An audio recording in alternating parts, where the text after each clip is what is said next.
Hi.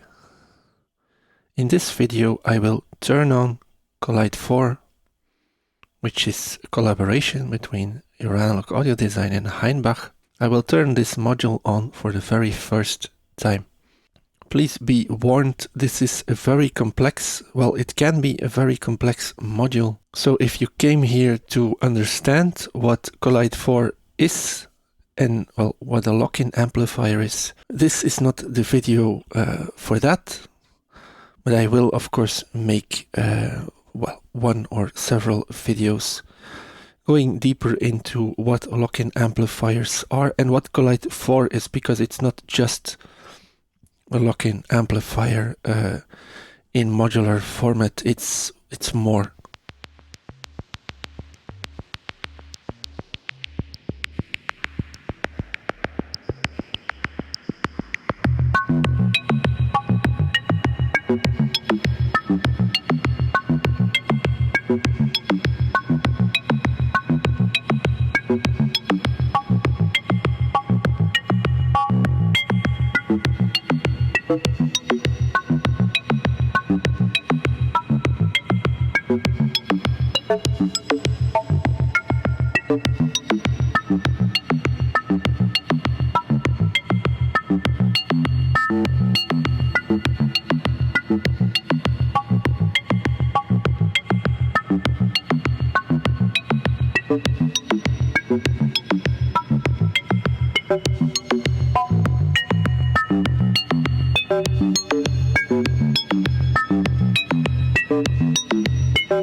So in a minute I will just turn on my rack and, well, start patching outputs and probably some inputs as well, just to, well, see and explore what we can do with this module when we don't really understand it.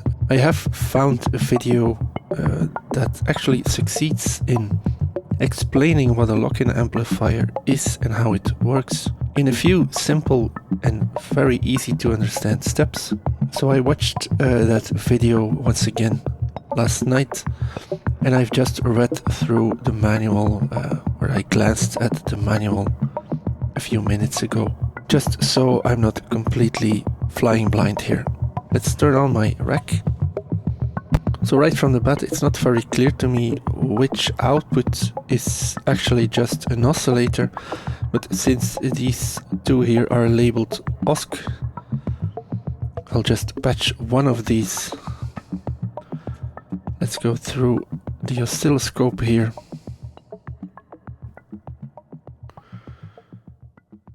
And then into transmit 2. So we're not getting any signal. I'm sure it's just because I need to turn up some knobs here.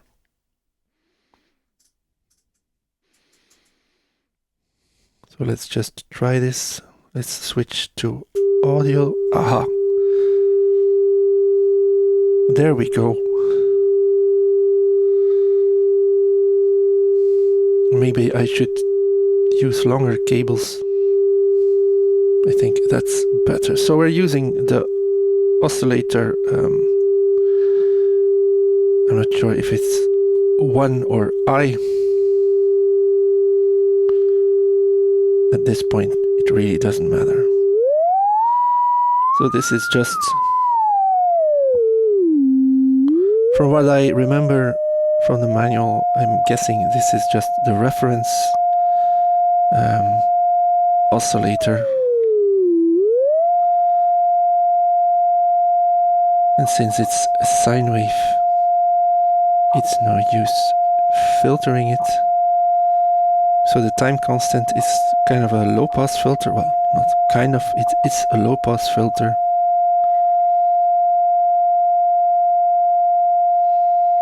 And you can switch this to low or audio rates.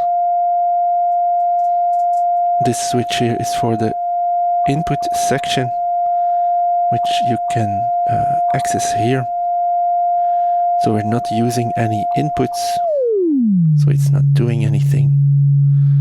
Let's sync my scope. So you have a fine tune as well.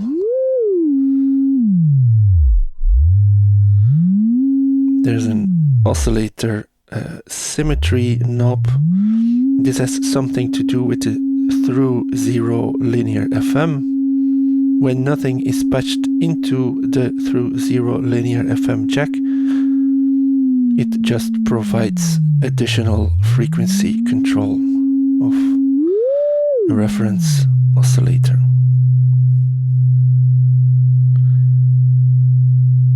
So I'm turning down the filter gain, which does nothing because this is the bandpass filter. Well, this is the gain for the bandpass filter, which comes after the input section. Since this is not being used, we're not hearing anything. Well, we're not hearing any changes from this. Of course, I'm going to switch to using the input section as well, but since we are listening to the reference oscillator right now, let's just add some modulation, because why not? I'm going to use, well, no, let's use an output of filter 8 here, since we have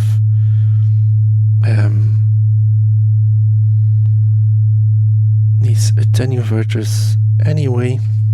Let's first just use audio rate exponential FM.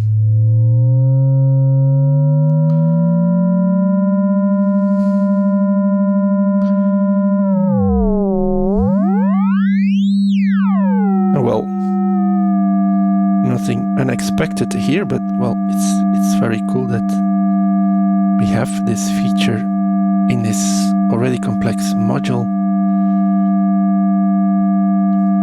What's this output giving us? So I'm guessing, yeah, these are just two outputs of the reference, and the X output, it's not giving us anything.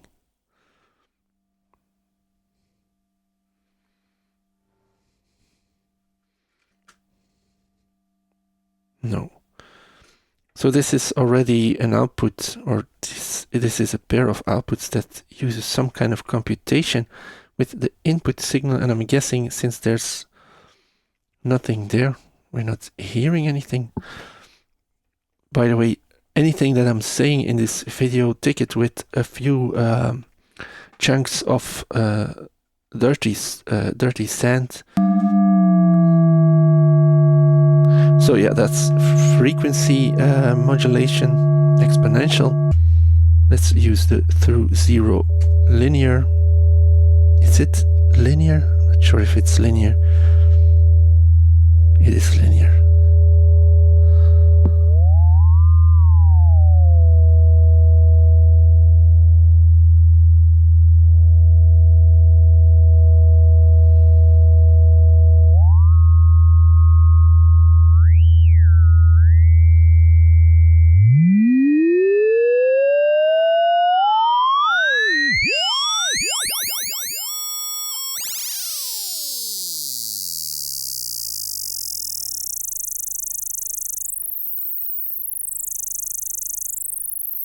Okay, so let's remove that. And, well,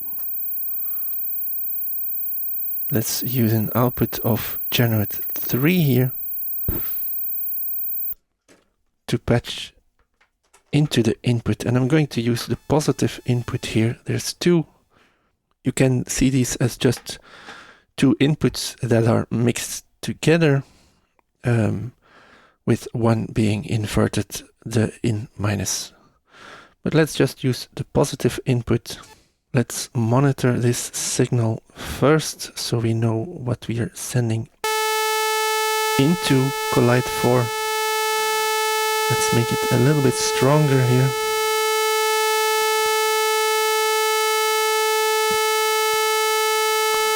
So there we go. So I'm going to just send this into Collide 4 here.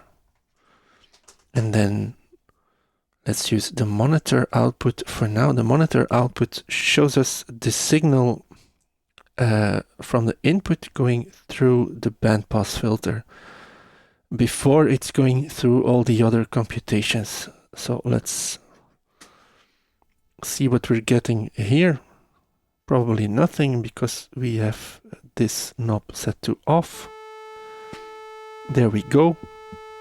This knob is kind of a rotary switch. It just switches how much gain we add to the original signal. At 0, it's unity gain. We can set the filter width here. Well, maybe I should turn this down a bit. We can set the filter width, and I'm guessing when it's completely at its maximum, we're not really filtering that much. You can hear this when I change the filter center, which is the filter frequency, at least when it's in free mode. But once I start closing the width down, you'll hear and see just interesting bandpass behavior. So this is a variable Q bandpass filter, which is very cool once you start pinging it. But let's hold that thought and just explore this a bit more. As the filter gain, I think this is at the output of the filter. This is here to provide the next section of the module, which we're not listening to right now, with an as clean as possible signal. Because, well, this bandpass filter is being used to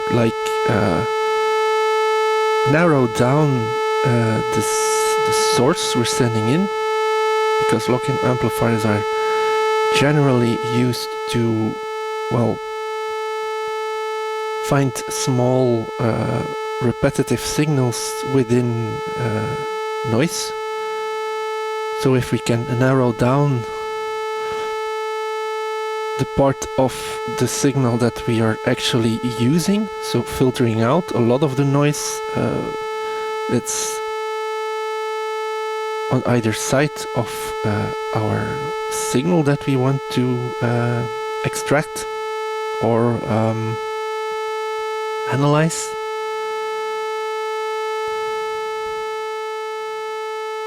I lost my train of thought there. Anyway, what I wanted to say is, if you narrow down what you're letting through, if you bandpass filter anything, the gain goes down usually, so it's good to have additional gain here. And it doesn't really matter if you look at Collide 4 as a measuring tool, lab equipment, or as a musical instrument. It's always good to have some gain behind the bandpass filter. There's some resonance as well. and this filter will self-oscillate, otherwise this ping input would not make that much sense. That was a really nasty peak.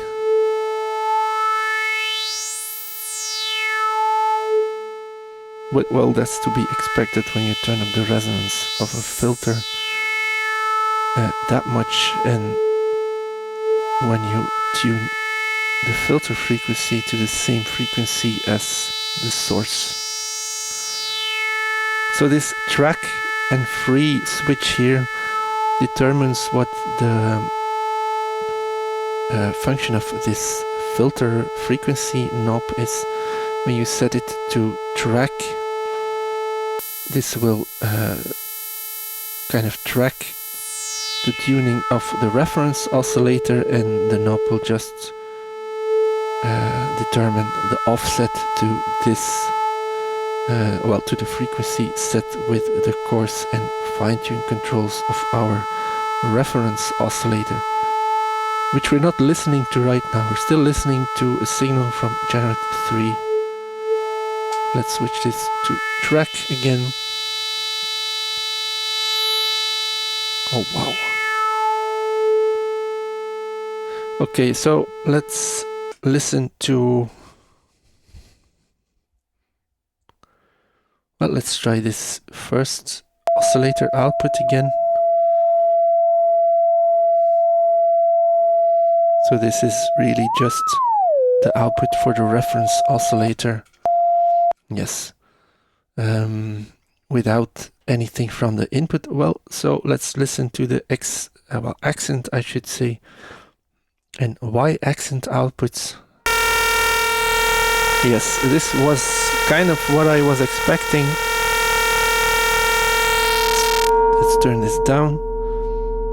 And what I was expecting was something unexpected, if that makes sense. So that was wild. Let's try... so once again, you can look at this time constant as just a low-pass filter. What we're actually listening to right now, if I remember correctly, by the way, you can see this LED lighting up red because we're overdriving something here.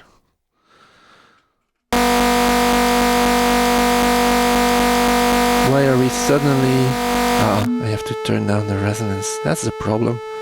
Okay, so... Well, I'm a bit newbie here.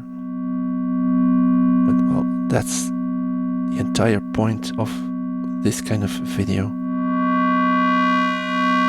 And what we're listening to right here is a ring modulated output. And what is it ring modulating? Well, it's ring modulating the signal we're sending to the input here and the reference oscillator.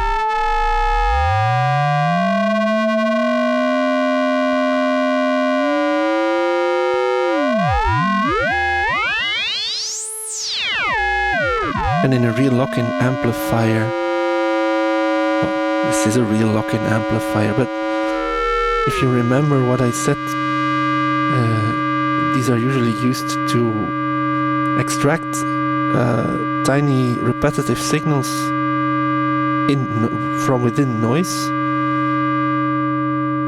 and by adjusting the frequency of the reference oscillator to the signal that we are looking for, and this is, well, experimentational, of course. You don't always know where the frequency is, but you can look for it by just sweeping the frequencies, and at some point you won't hear any noise, you just will hear a clear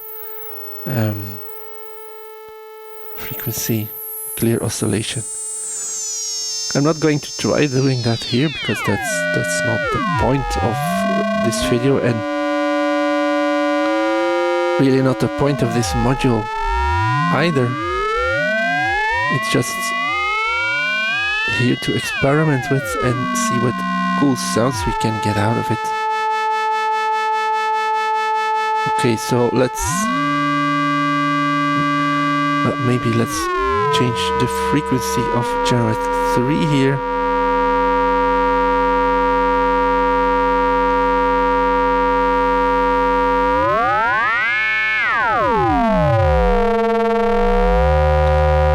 This is a cool ring modulated sound.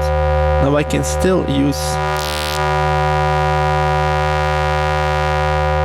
the filter for the input stage.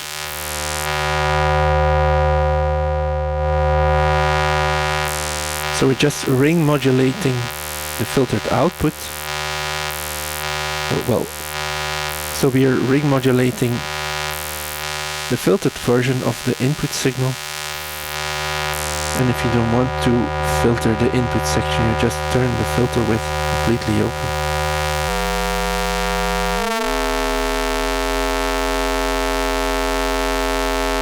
Well, I kind of like it. Let's add a little bit of resonance.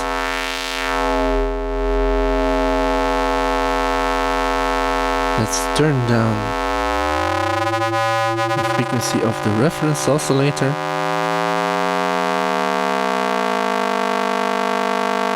Let's turn it up.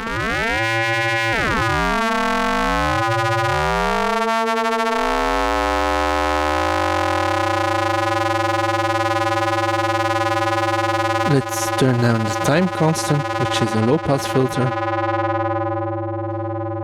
I know I said this several times before, but these kind of videos can be so confusing that I like to repeat things over and over. Let's see what the oscillator symmetry is doing. Yeah, nothing really apart from changing the frequency of the reference oscillator, because we have nothing patched into the through 0 FM here. So let's just keep it centered.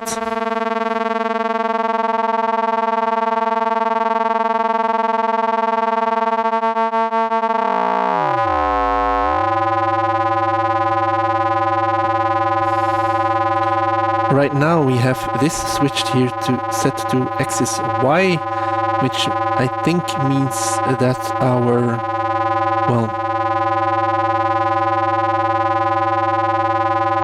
anyway, if you switch this to the right position, something with the reference is shifted out of phase, and then we can use Collide 4 as a frequency shifter, because that's how frequency shifters work, by using clever ring modulation with a phase difference of 90 degrees. I think to be able to hear this, we have to listen to these outputs here, which are the, well, frequency shifted outputs.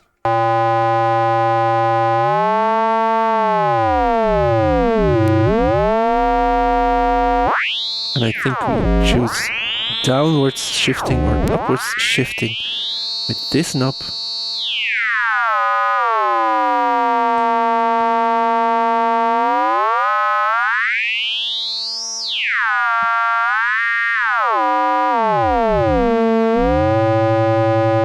I'm really not that sure about all of this actually.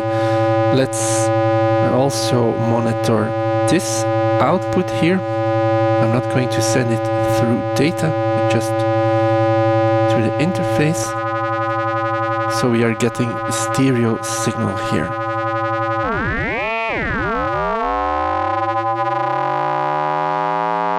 Which I always like very much. Being able to make stereo sounds from a mono source.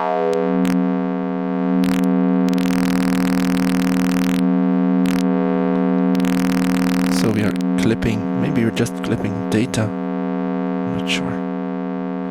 But let's turn down the gain anyway.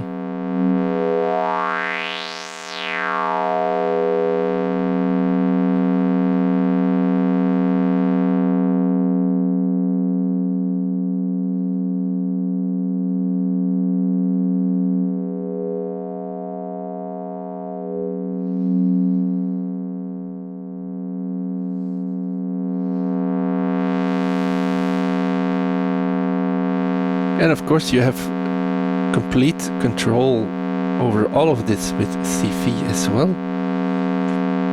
which is something I haven't mentioned yet. Let's try finding a reasonable length of cable, and well, let's use contour 1 here to modulate the time constant or low pass filter. Let's do this like that.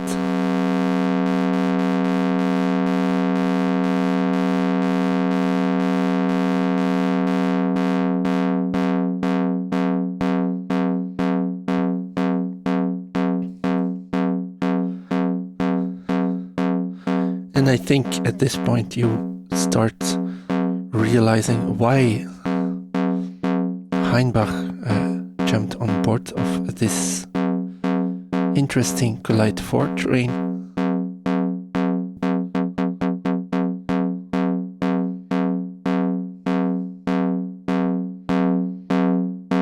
If you watched any of his videos or well performances about or with lab equipment, sounds like this should be somewhat familiar.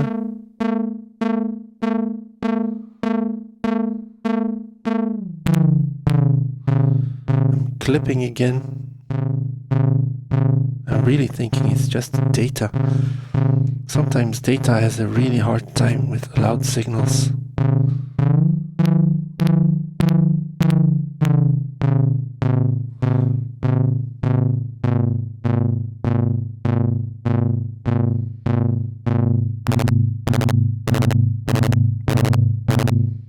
No, it's not just data. But it's explained in the manual that you should take care setting the gain right, and that, well, there's a lot of amplification on tap here.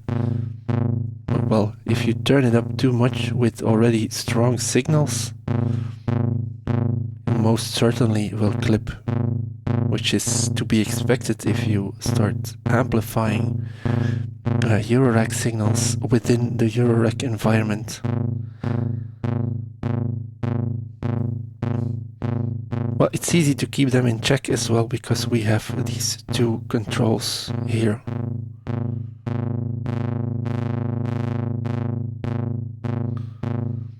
Let's try using another output of contour 1 here, maybe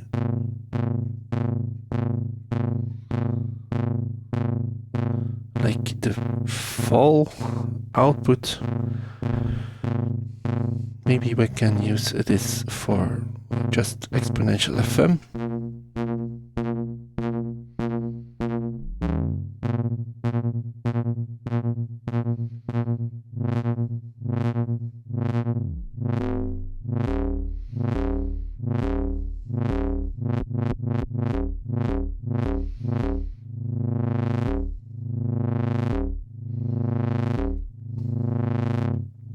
Let's try something else, maybe the tuning for the reference oscillator.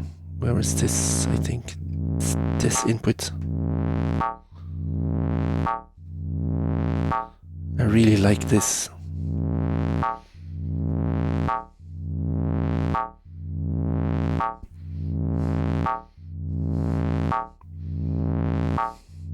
I mean, this with a little bit of reverb. Yeah, it's really nice. Well, at least I think so.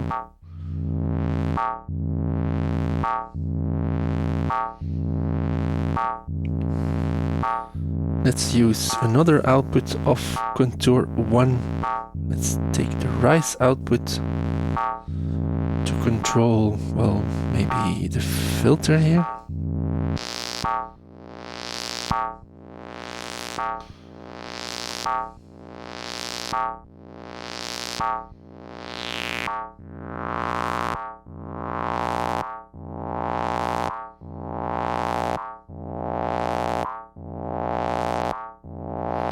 Or maybe the width.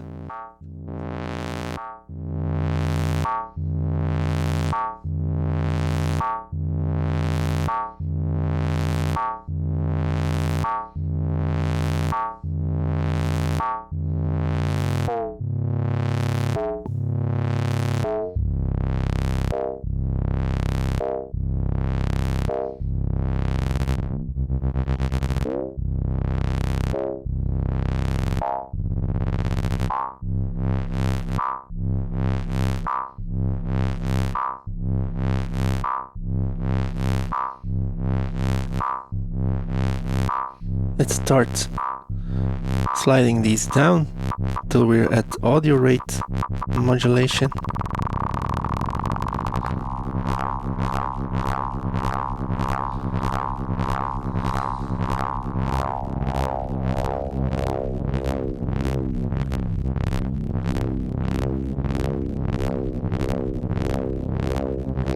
And I'm seeing that there's inputs for these reference oscillators. So to be honest, to really know what these are, I have to once again read the manual and not just glancing over it, but thoroughly. But I'm happy that even with just glancing at the manual and having kind of a basic understanding of lock-in amplifiers,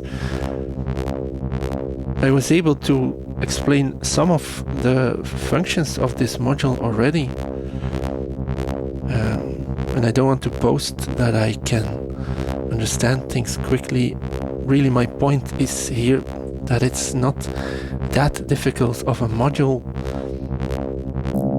But you of course have to do some experimentation and a little bit of reading if you really want to know what everything is doing. I also realize that some people just like turning knobs and getting awesome sounds, which is, well, in my opinion, still what's happening here as well.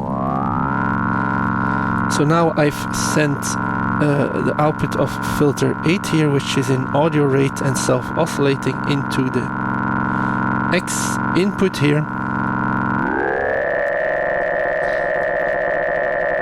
And I'm not sure what's happening inside the module, what calculations are happening right now, but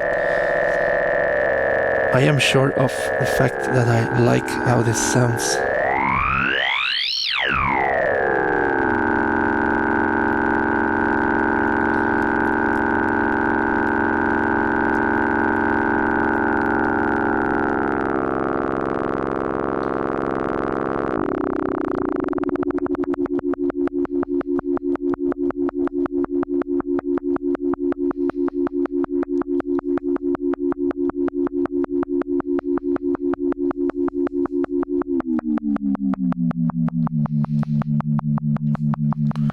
There's these magnitude and phase outputs here on Collide 4. These are in lab context used to monitor the magnitude of the signal that's been buried in noise.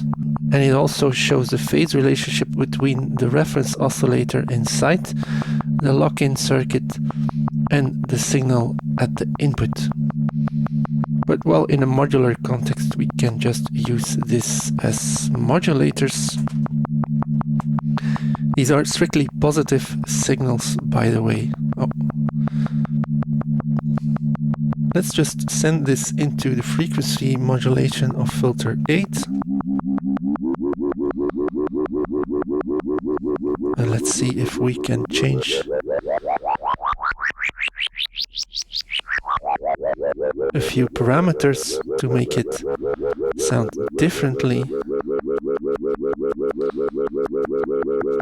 Maybe I should use something else. Maybe let's send this into contour 1.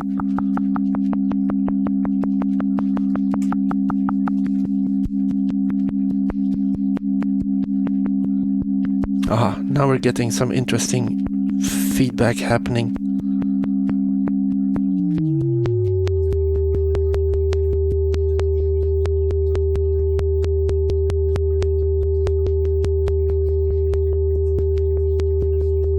Let's use the monitor output on Collide 4 to modulate our channel 3 here. Let's use the phase parameter.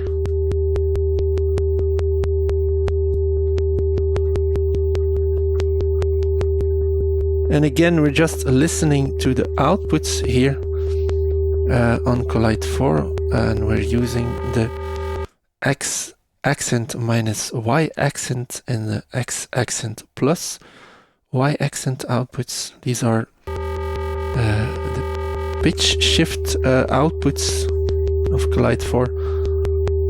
Well, maybe let's listen to the regular X accent and Y accent outputs,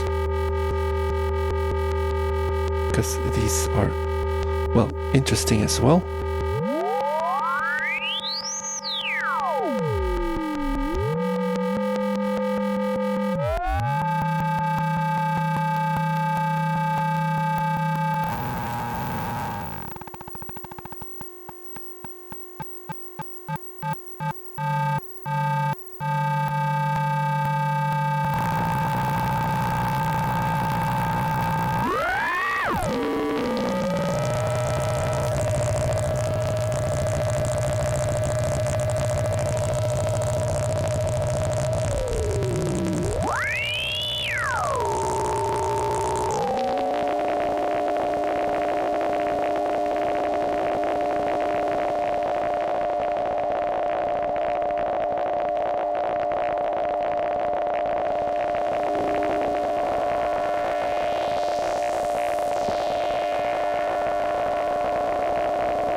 So I've mistaken when I said that these two outputs are always strictly positive. I know the magnitude output is always positive. You can also see this from the red LED, but the phase output is not, which is showing from the LED. That's switching really fast between red and blue, giving us this purple that we're used to seeing with Joranalogue modules. But let's turn down all the frequencies of everything to see if we can get this to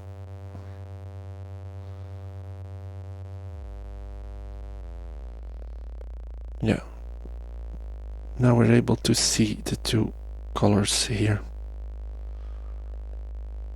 Well, sometimes it depends on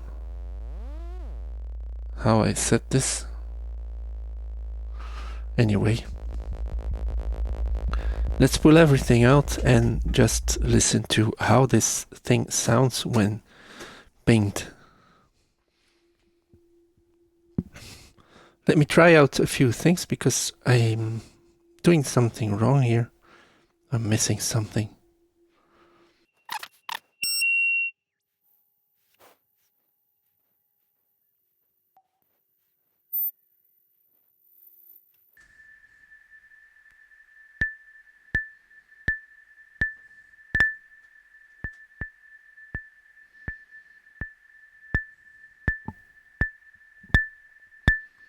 Aha! I found out what I was doing wrong.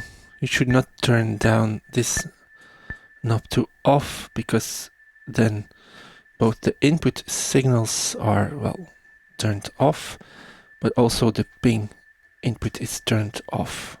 I thought this would be separate, but it's not.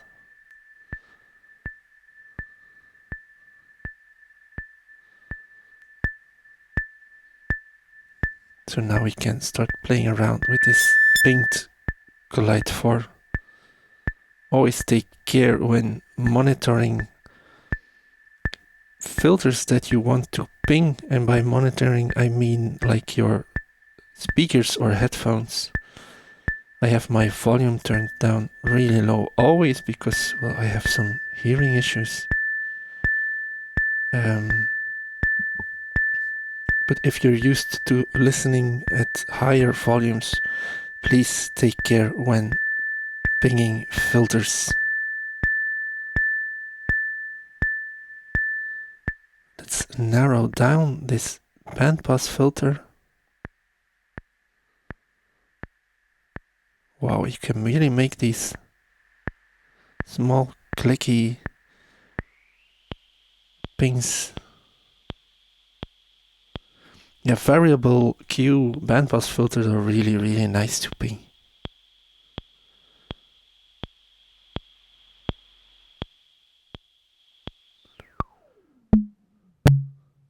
Oh, too much gain.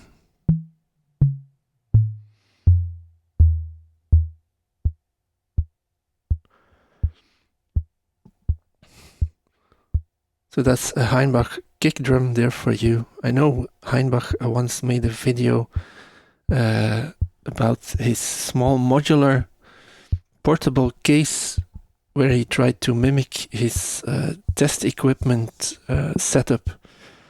And I remember there was a variable Q filter in there. He used to make a kick drum. I think he called it a Stockhausen drum or Stockhausen kick. So there you have it. Let's turn down the gain and oh wow, yeah. Let's turn down the gain and open the filter up a little bit. And by open up I mean increase the width of the band. Let's tune up the frequency and then adjust the resonance.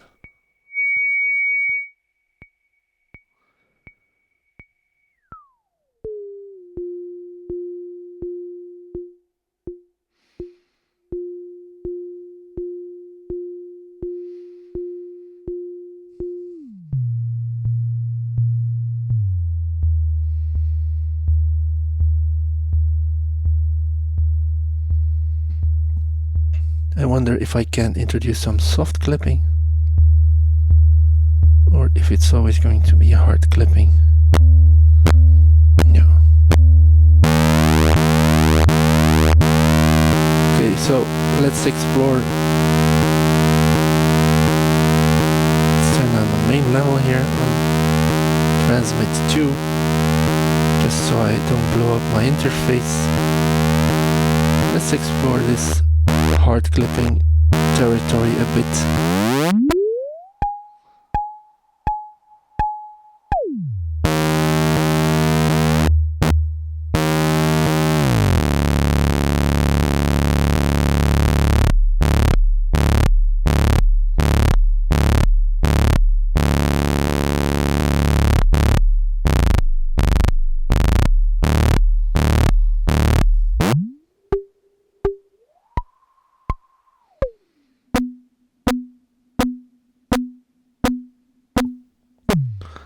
So you can make these really dirty bass tones. But let's turn down the gain. So there we have something nice going on. Let's listen to the Y accent output here.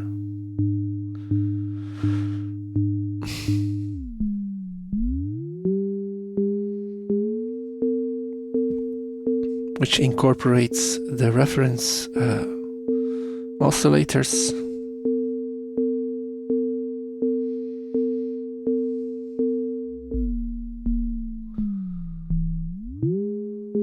Okay, that's again nice, especially with all these voltage controls here. Let's use an output of filter 8 once again.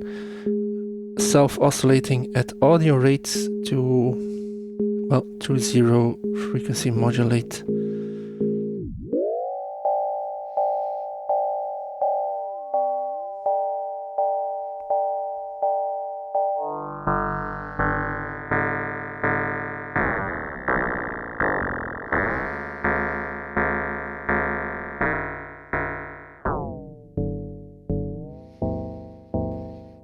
Maybe let's switch it to LFO rates here, so we have a different type of modulation, and let's use it to control the pitch of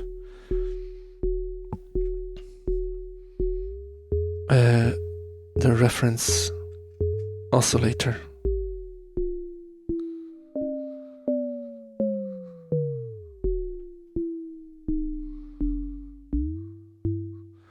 And let's use the signal from Generate 3 again, the same one we used earlier, to send into the input here.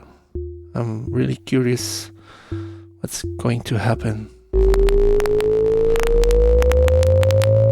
Well, there was bound to be some clipping, so let's turn down the signal of Generate 3 here. You could use an external attenuator or attenuate further, but I'm just using the controls on Generate 3 itself. So we kind of lost the pinging. I was hoping we could get it in there a little bit.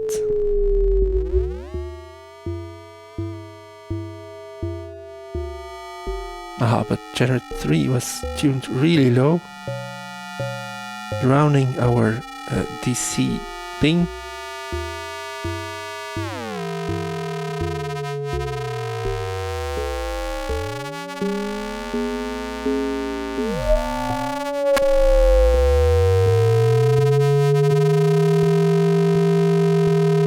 And then we can still low pass filter it here.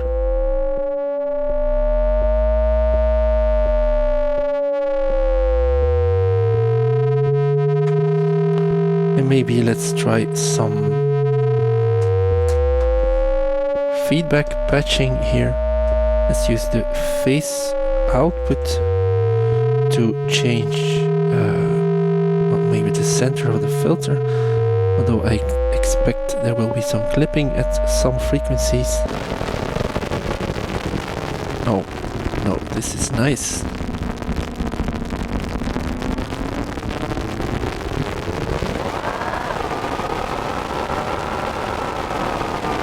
Now we lost our ping, but it doesn't really matter.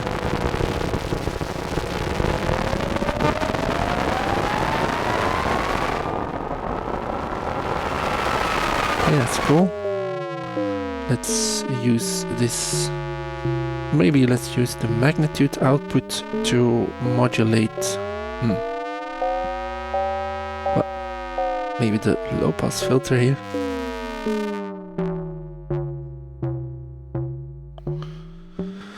That's nice as well.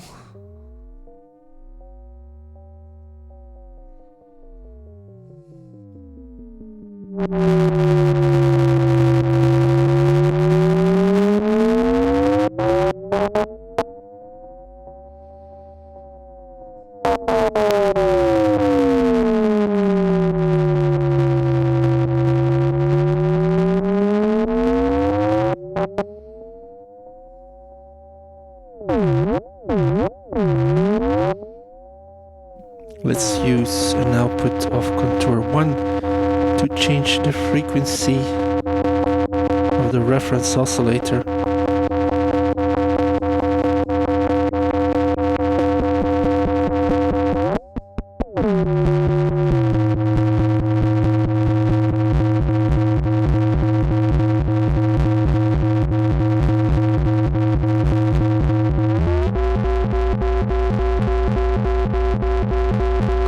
Let's take the phase output here once again to well, modulate something, or maybe use it as an input source.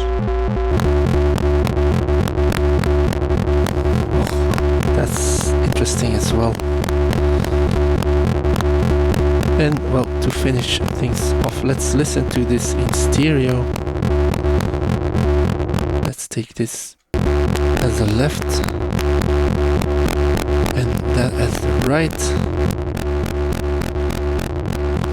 Yeah.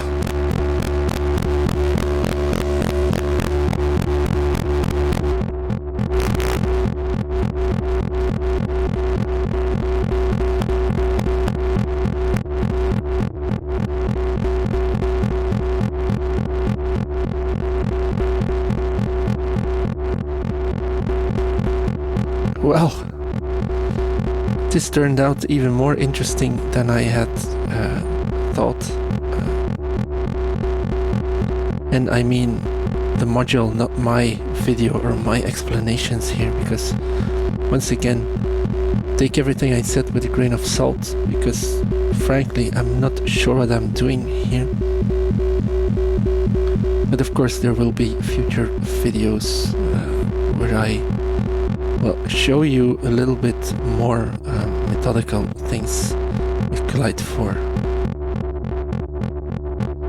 But well, it's if you want something experimental that you can still use in a regular synth context, this is really, really cool. Nice one, Johan and Heinbach. Anyway, I hope you enjoyed this kind of video. It's always a little bit of hit and miss, these kind of first impression, and I don't know what I'm doing videos. Well, I'm doing these quotation marks, and you might think that I'm just pretending to not knowing what I'm doing. I really don't know what I'm doing here. Anyway, thanks for watching. See you next time. Bye.